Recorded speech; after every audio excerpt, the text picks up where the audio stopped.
Too smooth that mud talking to have your ass in a wreck. Who's signing your check? Pussy better do what he says. We shutting down shows. Ain't gotta put no price in your head. Man, I'm coming for your tongue for all that shit that you said. Gonna make the heat go boom, boom, boom, boom, boom, boom. What it is, I'm gonna tell you what it is. Next episode, Gunner's Profiles. And we're going to be doing something a little bit different today. In a menudo style, in a direct fashion, yes, indubitably, we keep it gutter, we keep it to the streets, we keep it raw and rugged.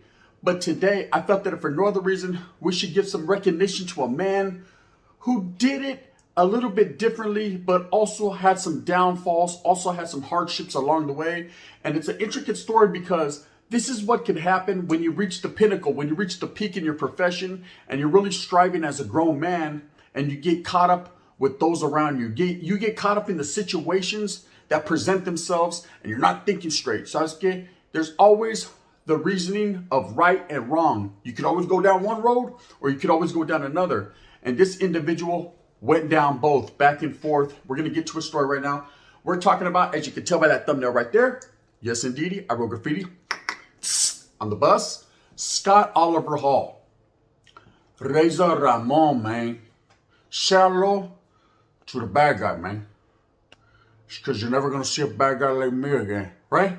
We're talking about Scott Hall, okay? Now, he just recently passed. And me, myself, as a young child, I grew up watching wrestling.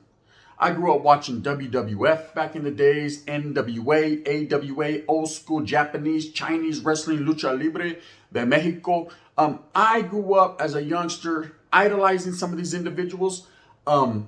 And they helped me get through some bad times. You know, when I was a kid and my mother wasn't having it and I didn't have nothing coming and I didn't have a father figure in the home because my father was too busy in prison, man. Activism functioning was going on over there. I was looking for that male role model. Someone to show me a different direction. Of course, I would turn my TV on as a young kid and boom, guess who stepped in the room? There was Hulk Hogan and the Macho Man and all these different wrestlers from the 80s.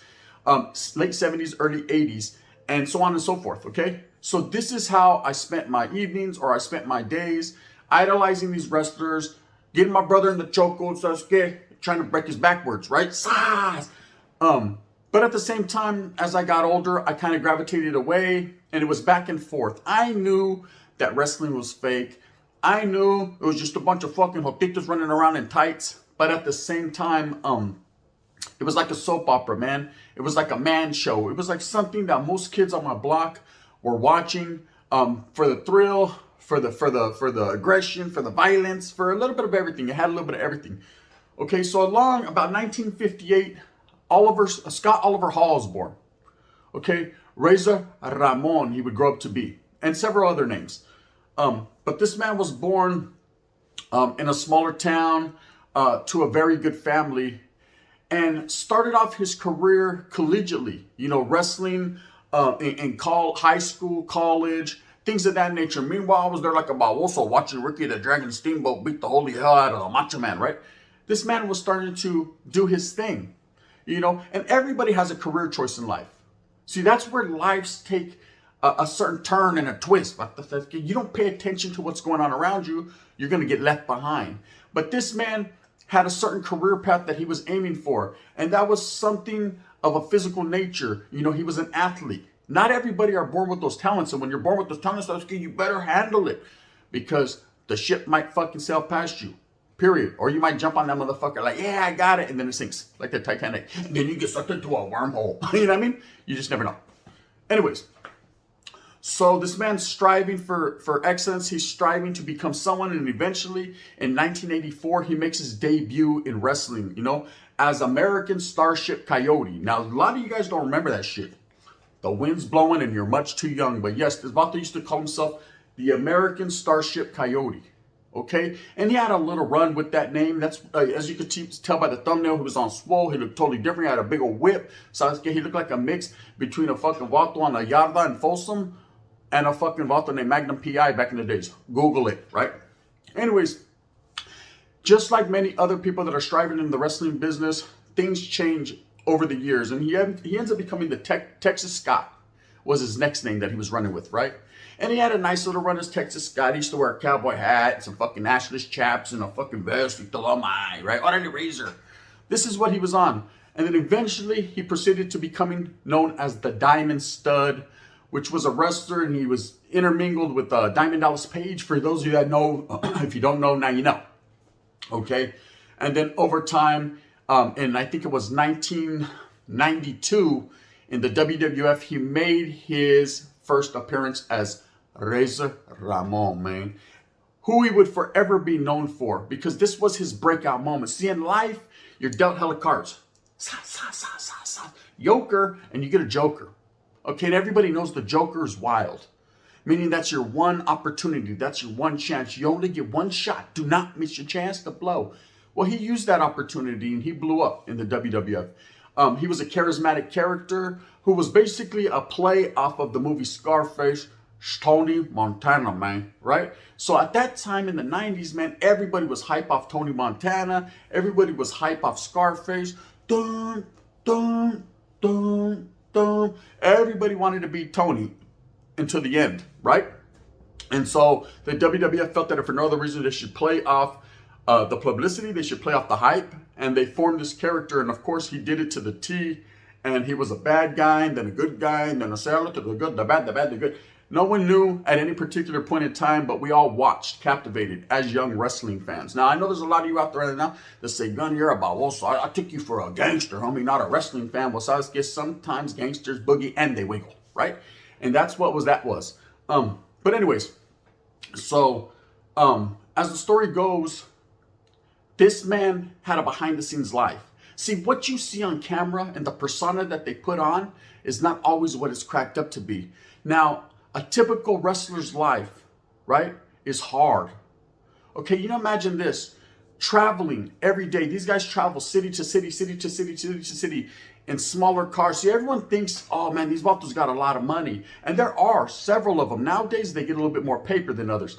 But these were the Ric Flairs, the Hulk Hogans, the certain individuals that had all the money. But people like Scott Hall, when he was young and coming up, people like Lex Luger and all these other wrestlers that we watch every Saturday and Sunday, and we're like, Sasuke, autos on swole, orale, he got dubbed on his head. Okay, let me change it. Orale, Captain Caveman, right? These guys don't got paper like that, or didn't at that time. They were working hard for their money, show after show, sometimes 2, 3, 4, 5 shows a night. Traveling to different cities alone, always on the road, you know, going from one spot to another to entertain people like us, making their money, right? Making this organization money. You know, of course, the organization is always going to get more than the little man, but the little man was trying to get his issue. So Scott Hall was going through this. Well, over time, he proceeded to meet some friends. We all heard about the Clique. There was a clique that was formed in WWE, which consisted of Shawn Michaels, Scott Hall, who was Razor Ramon's real name, of course. Who else did we have? We had fucking Sean Waltman, which is also known as the 1, 2, 3 Kid, or X-Pac. You had Hunter Hearst Helmsley. And who's the other boss? The big one. Orale, the Giant Killer, right? Big Daddy Cool Diesel. You know, whatever his name was. Scott Hall and Kevin Nash. Okay, these guys formed a real-life friendship called the Clique. And they were kind of bullies to everybody back in the locker room.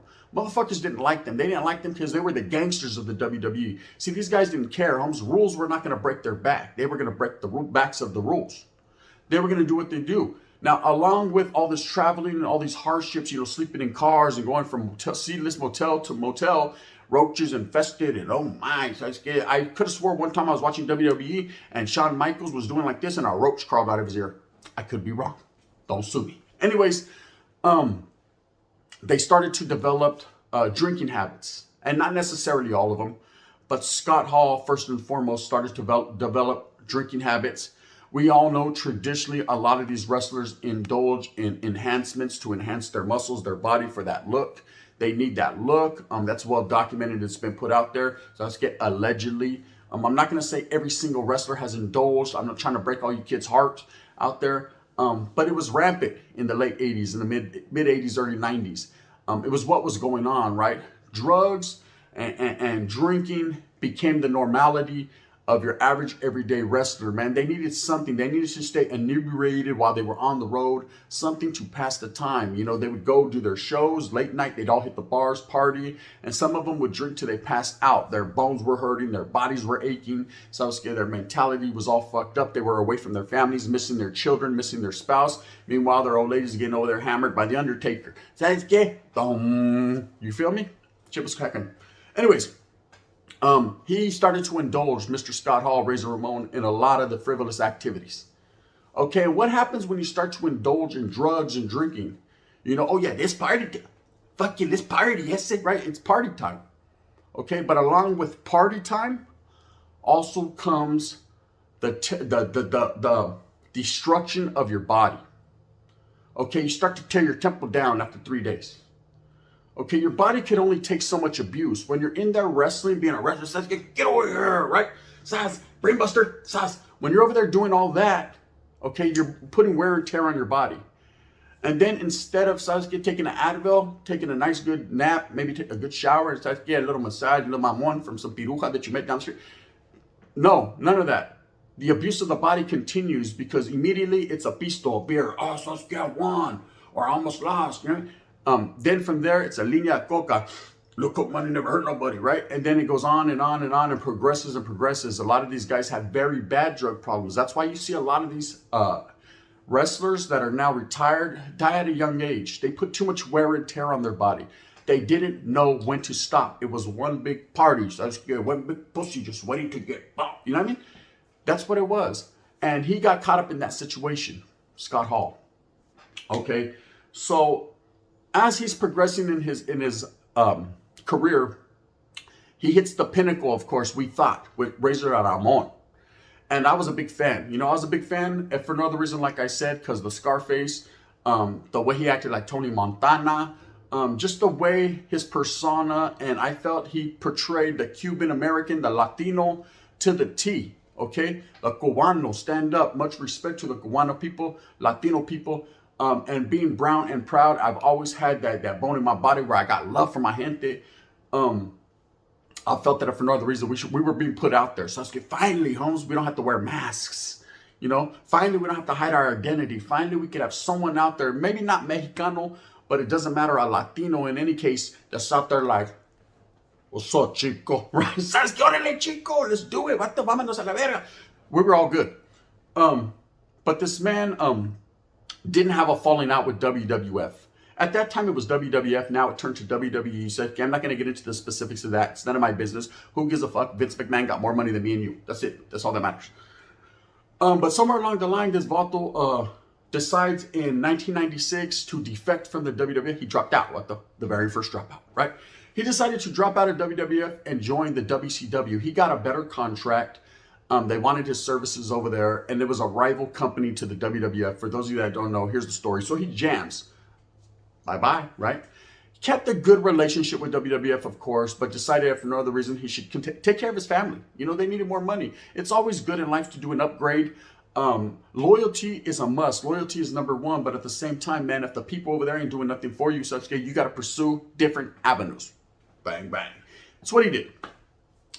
So, after joining the WWF in 1992, he decides to depart 4 years later in 1996 to join the WCW. Upon his arrival to WCW,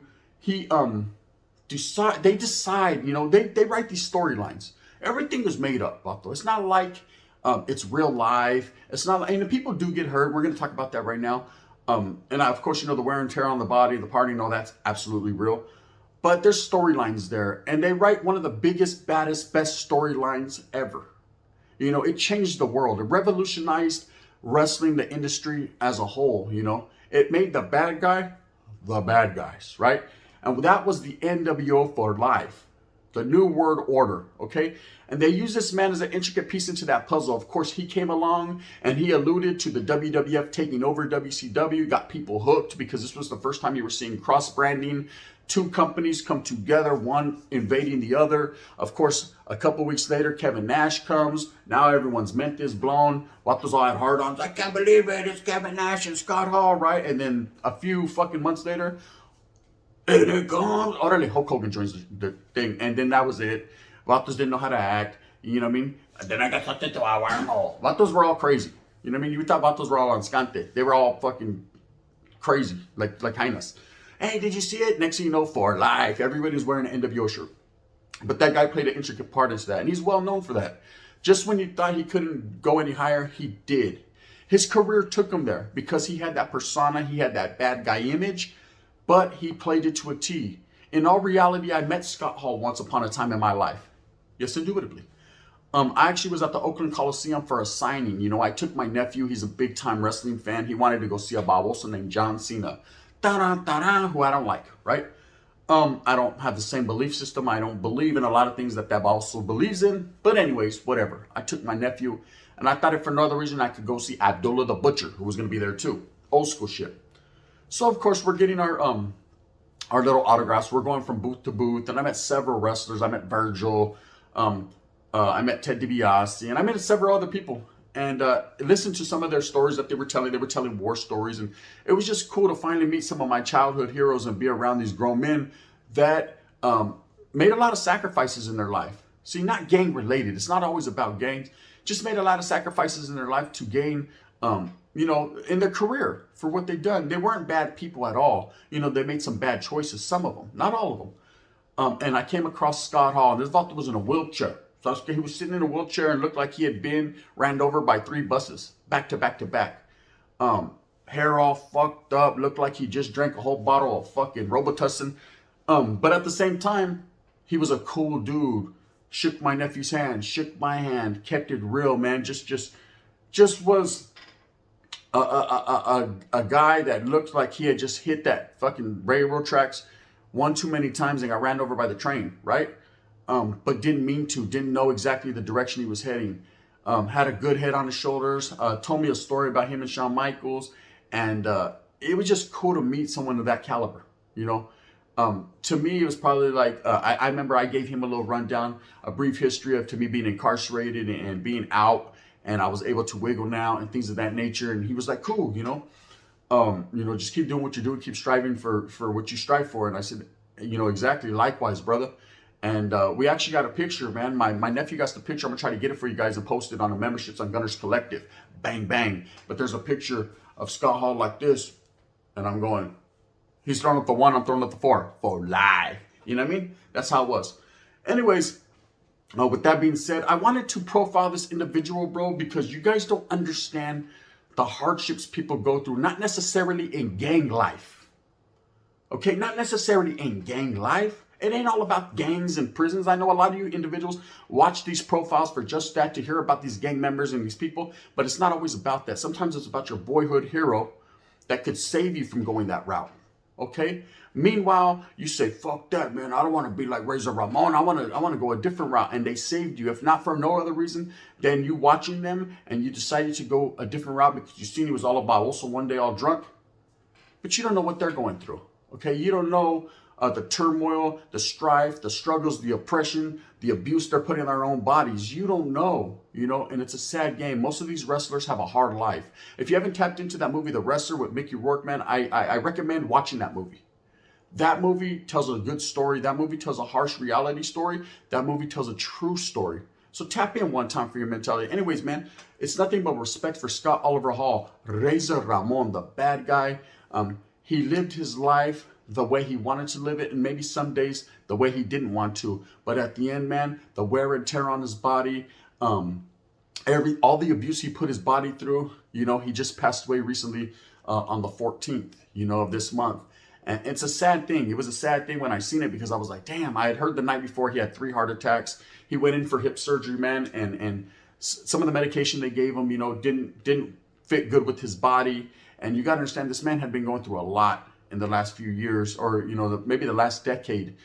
But it's rest in peace to a 2-time WWE Hall of Famer, you know, Scott Hall, a person that achieved greatness, you know, became one of the greatest Intercontinental Champions of one time. And I know to you right now, you're like, this fucking bubbles, that shit's all fake. It doesn't matter, bro. You know, don't never knock a man down. Don't never take a man's history from him if you don't know what he's been through. So let's get that motherfucker the benefit of the doubt. Anyways, with that being said, rest in peace right here from Gunner, man, to Scott Hall, Razor Ramon. Oh, you didn't know? You better ask somebody. the Razor Ramon guy. That motherfucker was bad. That was the bad guy.